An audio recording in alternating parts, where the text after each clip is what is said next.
आज का विषय दो सुसमाचार हैं। एक है खरा सुसमाचार, दूसरा है भौतिक सुसमाचार। खरा सुसमाचार तो यही है कि यीशु मसीह जगत में हमारे लिए आए और हमारे लिए अपने आप को हमारे पापों के बदले में क्रूस पर बलिदान कर दिया और अपने खून का एक एक कतरा हमारे लिए बहा दिया और तीसरे दिन जिंदा भी हो गए और फिर स्वर्ग पर उठा लिए गए। ये तो हमारा खरा सुसमाचार है।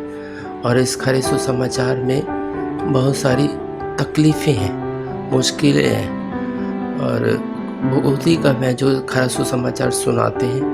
और वरना तो दूसरा सुसमाचार वो है भौतिक सुसमाचार कि यीशु मसीह में आके हमें बहुत सारी आशीषें मिलती हैं। कि कोई कहता है कि मुझे नौकरी मिल गई, कोई कहता है मुझे मेरी शादी नहीं हुई थी, मेरी शादी हो गई। इस तरह से बहुत सारे दूसरे भौतिक सुसमाचार हैं, पर भौतिक सुसमाचार सुनाना सही नहीं है। खरा सुसमाचार जो सुनाते हैं वो ही परमेश्वर के पुत्र और पुत्रियाँ हैं। इसी विषय के बारे में मैं कुछ परमेश्वर के वचन में से ही बताऊंगा, अपने आप में से मैं कुछ नहीं कहूँगा। गलातियों 1:6 से लेकर 8 तक पढ़ेंगे। यहाँ पर लिखा है, मुझे आश्चर्य होता है, पौलुस यहाँ पर कहता है कि मुझे आश्चर्य होता है कि जिसने तुम्हें मसीह के अनुग्रह से बुलाया। हम कैसे बुलाए गए, किसकी बुलाहट थी? हमने अपने आप यीशु मसीह में नहीं हम आए, हमें बुलाया गया। मसीह का अनुग्रह हमारे ऊपर हुआ और हम बुलाए गए। उससे तुम इतनी जल्दी फिर कर, जिस अनुग्रह से हमें बुलाया गया था उससे पौलुस कहता है कि तुम इतनी जल्दी फिर कर और ही प्रकार के सुसमाचार की ओर झुकने लगे। और वो और सुसमाचार कौन सा है? बुलाए तो गए थे तुम खरे सुसमाचार के लिए और चले गए कौन से में? भौतिक सुसमाचार में। परंतु 7वें वचन में ये बताया गया कि परंतु वह दूसरा सुसमाचार है ही नहीं, दूसरा सुसमाचार है ही नहीं। पर बात यह है कि कितने ऐसे लोग हैं, बहुत सारे ऐसे लोग हैं संसार में जो तुम्हें घबरा देंगे। वो अलग अलग बातें कहेंगे और कुछ कहकर तुम्हें क्या कर देंगे? घबरा देंगे, डरा देंगे और मसीह के सुसमाचार को बिगाड़ना चाहते हैं। क्या करना चाहते हैं? वो खरे सुसमाचार को बिगाड़ना चाहते हैं। परंतु यदि हम परमेश्वर के वचन में यदि ऐसे लोग हैं, उनके विषय में लिखा है जो परमेश्वर के वचन को बिगाड़ना चाहते हैं, वो वह है, परंतु यदि हम या स्वर्ग से कोई दूत भी उस सुसमाचार को छोड़ जो हमने तुमको सुनाया है, कोई और सुसमाचार तुम्हें सुनाए तो वो क्या है? श्रापित है। अब सोच लो, यदि तुम कोई दूसरा ही सुसमाचार लोगों को सुनाते हो तो क्या है? वो झूठा सुसमाचार है और भौतिक सुसमाचार है, वो खरा नहीं है। खरा मार्ग तो स्वर्ग को पहुँचेगा। खराई वाला सुसमाचार देंगे वो कहाँ जाएंगे? स्वर्ग में। और जो भौतिक और भौतिक वस्तुओं के बारे में बताएंगे वो एक चौड़ा मार्ग है जो कहाँ पहुँचाता है? विनाश की तरफ, नरक की तरफ। अब सोच लो तुम कौन सा सुसमाचार लोगों को सुना रहे हो।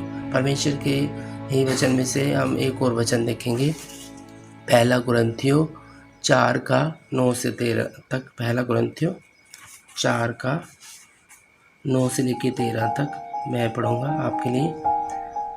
मेरी समझ में परमेश्वर ने हम प्रेरितों को सबके बाद उन लोगों की नाई ठहराया है। किन लोगों?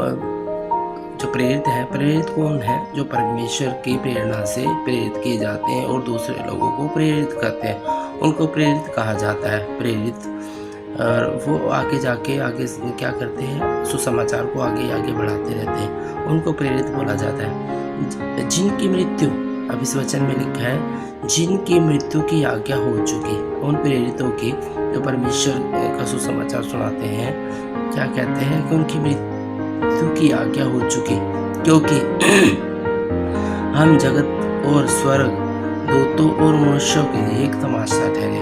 हम स्वर्ग और जगत के लिए क्या ठहरे? एक तमाशा। क्या ठहरे? एक तमाशा ठहरे। और हम मसीह के लिए मूर्ख हैं। क्या है? हम मसीह के लिए मूर्ख हैं, परंतु तुम मसीह में बुद्धिमान हो। परमेश्वर के दास यहाँ पर कह रहा है कि हम लोग क्या है, हम मूर्ख समझे जाते हैं, परंतु तो हम मूर्ख इसलिए बने ताकि तुम बुद्धिमान हो जाओ, तुम परमेश्वर के वचन समझ सको, सीख सको। हम तो मूर्ख समझे जाते हैं, परंतु तुम लोग परमेश्वर यीशु मसीह में क्या हो? बुद्धिमान हो। हम निर्बल हैं, हम क्या हैं? कमज़ोर हैं, निर्बल हैं, परंतु किस लिए निर्बल हैं? कि तुम बलवान हो, परंतु तुम क्या हो जाओ? बलवान हो जाओ। तुम आदर पाते हो मसीह में। आज के टाइम में तुम क्या पाते हो? आदर पाते हो, परंतु हम निरादर होते हैं। कौन लोग? जो परमेश्वर के रास्ते पर चलते हैं वो क्या हो? वो क्या पाते हैं? निरादर पाते हैं। और जो परमेश्वर के रास्ते किस लिए हम निरादर पाते हैं? ताकि तुम लोग क्या पाओ? आदर पाओ। हम इस घड़ी तक भूखे प्यासे और नंगे हैं। हम क्या? हम भूखे और प्यासे और नंगे किस लिए हैं? और घूसे भी खाते हैं और मारे मारे भी फिरते हैं। किस लिए? और अपने ही हाथों के काम करके परिश्रम करते हैं। लोग बुरा कहते हैं हमें। क्या कहते हैं? हमें बुरा कहते हैं। परमेश्वर के लोगों को लोग भला बुरा कहते हैं। और हम क्या पाए जाते हैं? हम नंगे भी पाए जाते हैं, और हम मूर्ख भी समझे जाते हैं, और भूखे प्यासे भी रहते हैं। और दिन भर हम क्या करते हैं? परिश्रम करते हैं। लोग हमें इतना भला बुरा बोलते हैं, फिर भी हम क्या करते हैं? हम उन्हें आशीष ही देते हैं। वे हम लोगों को सताते हैं। कौन लोग? अन्य जाति लोग हम लोगों को सताते हैं, और वे हमें बदनाम भी करते हैं। वो बदनाम करते हैं, हम फिर भी उनके लिए क्या करते हैं? विनती करते हैं, उनके लिए प्रार्थना करते हैं। हम आज तक जगत के कूड़े, हम क्या समझे जाते हैं? जगत के कूड़े और सब वस्तुओं की खुरचन की नाई ठहरे हैं। परमेश्वर के जो लोग हैं वो खुरचन के समान बताए गए और कूड़े करकट के समान बताए गए। किस लिए बताए गए? ताकि आप लोग क्या आदर और मान पाओ। किस लिए? परमेश्वर के जो लोग होते हैं, ये खास सुसमाचार है। इसके सिवाय कोई दूसरा कुछ समाचार हो ही नहीं सकता, क्योंकि परमेश्वर के लोगों के साथ, पहली सदी के लोगों के साथ ऐसा ही बर्ताव किया गया। आज तो बहुत ही कम होता है परमेश्वर के लोगों के साथ ऐसा, और जिनके साथ होता है तो परमेश्वर उन्हें संभालता भी है, परमेश्वर सामर्थ भी देता है। परमेश्वर की महिमा के लिए हम एक और वचन देखेंगे, लूका 9:23 वचन। लूका 9:23 वचन निकालेंगे। इसमें भी यहाँ पर लिखा है उसने सबसे कहा। किसने सबसे कहा? यहाँ पर परमेश्वर का दास कहता है उसने सबसे कहा। परमेश्वर का दास नहीं, यहाँ स्वयं यीशु मसीह अपने वचन से बोलते हैं। उसने सबसे कहा, यदि कोई मेरे पीछे आना चाहे, यदि कोई भी, अब संसार में तो अलग अलग तरह की जातियां और समाज बना दी, पर परमेश्वर का वचन यहाँ कह रहे, यदि कोई भी उन जातियों में से, उस समाज में से कोई भी मेरे पीछे आना चाहे, कोई भी आ जाए और मेरे पीछे आना चाहे, तो क्या करे? तो अपने आपे से इनकार करे। अपने आपे का इनकार के बारे में मैं पूरे डिटेल के से आप लोगों को बताऊंगा। अपने आपे का इनकार होता क्या है, पर इस वचन के पढ़े जाने के बाद पढ़ूंगा। तो अपने आपे से इनकार करे और प्रतिदिन अपना क्रूस उठाए। अपना क्रूस उठाना मतलब वो क्रूस बना हुआ नहीं उठाना। क्रूस उठाने का मतलब है अपने दुख, जोखिम, कलेश सब कुछ सहे, मुसीबतें सहे।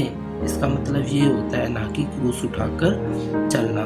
मेरे पीछे हो ले, क्या करना है? अपने दुख मुसीबत झेलते हुए किसके पीछे हो लेना है? यीशु मसीह के। यहाँ साफ कह दिया, यदि कोई भी आना चाहे तो सबसे पहले तो उसे अपने आप ही का इनकार करना है, अपनी खुद ही का इनकार करना है और प्रतिदिन उठाना है, प्रतिदिन अपना क्रूस उठाए हुए यीशु के पीछे चलना है। अपने खुद ही का इनकार के बारे में मैं आप लोगों को कह रहा था कि अपनी खुद ही का इनकार होता क्या है, मैं आपको बताऊंगा कुछ बातें खुद ही के इनकार के बारे में। वो है ये खुद ही का इनकार, सारी बातें हैं, मैं तो आप लोगों को उनमें से कुछ बताऊंगा। पहली बात ये है, जब आपको बुलाया गया, जैसे कहीं किसी शादी में या किसी पार्टी में या किसी फंक्शन में बुलाया गया, आपकी ओर ध्यान नहीं दिया गया, आपकी तरफ कोई ध्यान नहीं करता, या जानबूझकर तिरस्कार किया गया हो, या तुम्हारी कोई बेइज्जती कर दी हो वहाँ बुलाने के बाद भी, और आपको नज़रअंदाज किया गया हो, आपकी तरफ देखा भी ना गया हो, और आपको अत्यंत पीड़ा और बेइज्जती करके दुख पहुंचाया गया हो, आपको क्या अत्यंत पीड़ा यानी आपको दुख दिया हो और बेइज्जती करी हो, और इतने बेइज्जती करी हो, दुख देके ऐसे दशा में पहुंचाया गया हो, परंतु अपने आप को मसीह के साथ दुख उठाने के योग्य समझते हुए आपने क्या समझना है कि जैसे यीशु मसीह ने दुख उठाया, तो वैसे आपके दिमाग में ऐसा रहना चाहिए कि जैसे यीशु ने दुख उठाया है वैसे ही मुझे भी दुख उठाना है, कि अपने दिल में ऐसी खुशी रख दी है। तो यह स्वयं का मरा हुआ अनुभव है। एक बात तो यही है, जो आपको बुलाया, आपको दुख पीड़ा दे और आपको उस समय भी दुख की घड़ी में भी खुशी हो रही हो, तो ये अपने आप का अपनी खुद ही का इनकार करना होता है, अपने आप ही का इनकार करना होता है। दूसरी बात, जब आपकी अच्छी बातों को बुरा बोला गया हो, जैसे आप कोई प्रस्ताव लेके जाते हो किसी को और होती वो अच्छी है और उन बातों को बुरा बताया गया हो, जब आपकी शुभकामनाओं को काटा गया हो, जब आप शुभकामनाएं किसी के लिए जाते हो तो वो काटी गई हो, आपकी सलाह की ओर ध्यान न दिया गया हो, आप जो किसी को सलाह देते हो उस पर ध्यान न दिया गया हो, आपके विचारों की उपेक्षा की गई हो, यानी आपके विचारों को नज़रअंदाज कर दे कोई और कोई ना सुने, और आपके अपने दिल में उठने वाले गुस्से को दबा दिया। उस समय यदि आपके अंदर कोई गुस्सा हो, वो आप उस समय उस गुस्से को दबा दें, यहाँ तक कि अपनी सफाई देने की कोशिश भी न की हो, वहाँ सफाई भी देने की हमें कोई कोशिश न की हो, परंतु इन सब से सहनशीलता दिखाते हुए, इन सारी बातों के ऊपर क्या दिखाना हमें? सहनशीलता दिखानी ही है। प्रेम से चुपचाप सहा, इन सारी बातों को मैंने आनंद से प्रेम से चुपचाप सह लिया, तो यह होता है स्वयं का मरा हुआ अनुभव या अपने आप ही का इनकार। तीसरी बात, जब आप किसी अव्यवस्था यानी कि जहाँ व्यवस्था न हो, किसी अव्यवस्था को, अनियमितता जहाँ पर कोई नियम ना हो, और असमय जहाँ कोई समय ना हो से होने वाले कार्य को, किसी प्रकार की बदसलूकी को, किसी भी प्रकार का कोई कार्य हो, बदसलूकी हो, वो प्रेम से और धीरज से सहते हो। सारी बातों को क्या, किसी ने मान लो किसी ने अव्यवस्थित कोई बात कर रखी हो, या फिर कोई नियम न हो, कोई कायदा कानून न हो, और कोई समय से ना आ रहा हो या असमय ही हो, सारी बातें बदसलूकी से, प्रेम से और धीरज से ये बातें सहते हो। जब आप व्यर्थता और मूर्खता और अतिव्यय और आत्मिक अज्ञानता का सामना करते हो, जैसे यीशु ने सहा वैसे ही आप भी सहते हो, तो वह होता है अपनी आप ही का इनकार करना। चौथी बात, जब आपस में बातचीत करते वक्त, जब हम लोग आपस में बात करते हो और आपकी बातों के ऊपर कोई ध्यान न दिया गया हो, कोई भी ध्यान हमारी बातों की तरफ न दिया गया हो, आपके अच्छे कामों की तारीफ न की गई हो, मेरे जो अच्छे काम हैं उनकी भी तारीफ न की गई हो, लोगों से प्रशंसा पाने का मन ना हो, उस समय भी आपका मन लोगों से प्रशंसा न पाने का हो, तो लोग आपको अनजान समझते लोग उस समय भी आपको अनजान समझते हो, उस वक्त भी आप खुश रहते हो, तो यह होता है अपने आप ही का इनकार करना। इतनी बड़ी बात हो सकती है क्या? पर यदि ऐसा है तो ये होता है स्वयं का मरे हुआ होना और अपने आप ही का इनकार करना। पांचवी बात, जब आप परमेश्वर की मर्जी के अनुसार किसी तरह का भोजन, कोई भी कपड़ा, जब आप परमेश्वर की मर्जी के अनुसार किसी तरह का भोजन, कोई भी कपड़ा, कैसा भी वातावरण, किसी भी प्रकार का समाज, एकांत, हालात, किसी तरह का अवरोध आने से खुशी और संतुष्टि से सामना करने के लिए तैयार है सारी बातों में। जैसे मान लो हमारे पास कपड़े नहीं है और एक ही पैंट शर्ट है और उसी में ही हमें गुजारा करना है। या दूसरी बात, कैसा भी सर्दियाँ हैं, सर्दियों में भी हमें सर्दियों में भी गर्म कपड़े ना हो, या फिर हमें अकेला रहना पड़ जाए, या फिर बहुत सारी ऐसी बातें हैं, कोई हमारे विरोध में हो, या खुशी की उस समय भी हमें खुशी से सामना करने के लिए तैयार है, तो यह होता है अपने आप ही का इनकार करना।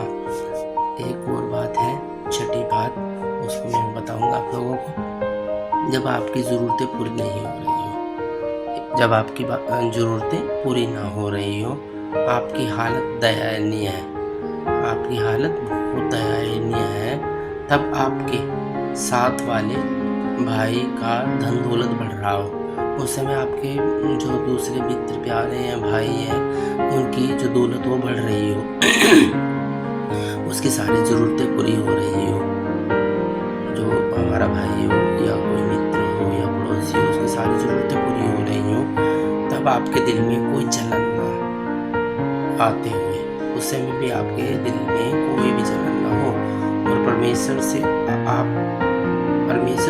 अपनी दुर्दशा के बारे में कोई सवाल न पूछते हुए, ऐसी दशा में भी आप परमेश्वर से कोई भी सवाल न पूछते हुए, आपके भाई को मिली आशीषों के लिए, जो हमारे भाई हैं, हमारे पड़ोसी हैं, हमारे रिश्तेदार हैं, दोस्त हैं, उनको कोई आशीष मिली है, उसके साथ आत्मा से आनंद उठा सकते हैं। उस समय भी आत्मा से हमें आनंद उठाना है कि उनको तरक्की मिली हुई है। तो यह होता है अपने आप का इनकार करना और स्वयं का मारा हुआ अनुभव करना। ये कुछ बातें मैंने आप लोगों को बताई जो इस वचन में बताई गई थी। लूका देश में बीच में आया था ना एक वर्ड कि अपने आप का इनकार। यदि हम अपने आप का इनकार करते हैं तो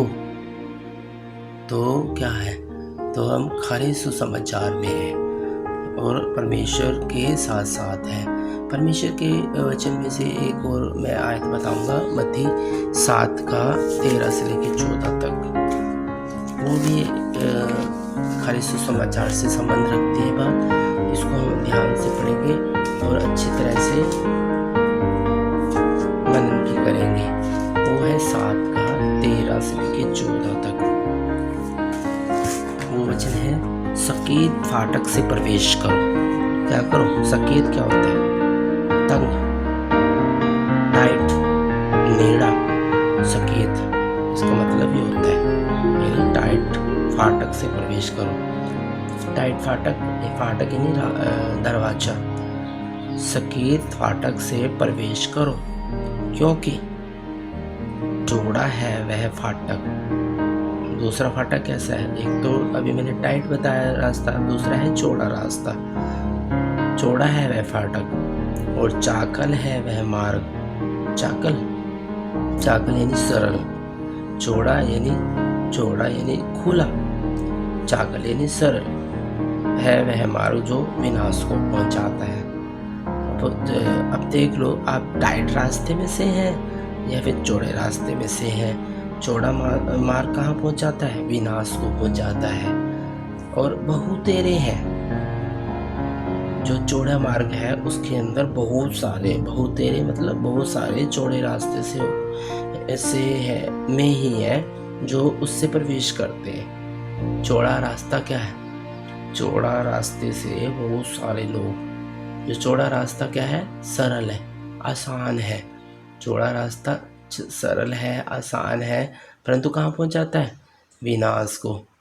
और उसमें से कितने लोग जाते हैं, बहुत सारे लोग, पर वो जो चलते जाते उन्हें ये नहीं पता कि वो रास्ता सीधा कहाँ चला जाता है, विनाश, यानी नरक में और विनाश में चला जाता है। पर लोगों को थोड़ा सा भी आभास नहीं होता जब वो चौड़े रास्ते से होके चलते जाते हैं। परंतु जो सकेत मार्ग है, जो टाइट मार्ग है, क्योंकि सकेत है वह फाटक, और सकरा यानी कि तंग, सकेत भी तंग होता है, सकरा भी, या सकरा है टाइट, और है वह मार्ग जो जीवन को बचाता है। जो तंग मार्ग है, जो सकेत मार्ग है, वो है कठिन। कैसा है वो, कठिन है, पर उसमें जीवन है। वो रास्ता, कठिन मार्ग जो है, जो जैसे टाइट दरवाजा है, उसमें से एक ही होके जाएगा। जब हम उसमें से जाते हैं तो हमारी कमर पीछे हो जाती है और निकलना उसमें से मुश्किल होता है, परंतु वो तंग है वो मार्ग, चौड़ा नहीं है, खुला नहीं है, जिसमें हम अपने शरीर को आराम से पहुंचा सके। पर उसमें से जब निकलने गए तो उसमें से हमारे शरीर छलनी भी हो सकता है, जख्म भी हो सकते हैं। वो कठिन है वो मार्ग, परंतु जब हम उसमें से निकल जाते हैं तो उसमें बहुतायत वाला जीवन है, भरपूरी वाला जीवन है और अनंत काल का जीवन है। पर उसमें से कितने लोग जाते हैं, बहुत ही थोड़े। अब देख लो, ये जो सकेत मार्ग है वो है खरा सुसमाचार से संबंध रखने वाला, और है तो कठिनाइयों से भरा, पर पहुंचेंगे हम कहाँ, स्वर्ग में टाइट रास्ते से होके हम स्वर्ग में पहुंचेंगे। और जो चौड़ा मार्ग है वो है भौतिक सुसमाचार का, तो उसमें से वो चलते जाते हैं और लास्ट में कहाँ पहुंच जाते हैं, विनाश के गड्ढे में। वहाँ एक बार जो चला गया, वहाँ से निकलना बड़ा ही मुश्किल है। आज जो मैंने जो बताए, दो सुसमाचार, खरा सुसमाचार, भौतिक सुसमाचार, अब हमें अपने आप को पहचानना है कि हम खरा सुसमाचार लोगों को दे रहे हैं तो हम कहाँ जाएंगे, और यदि हम भौतिक सुसमाचार दे रहे हैं तो हम कहाँ जाएंगे। आप सबको जय मसीह की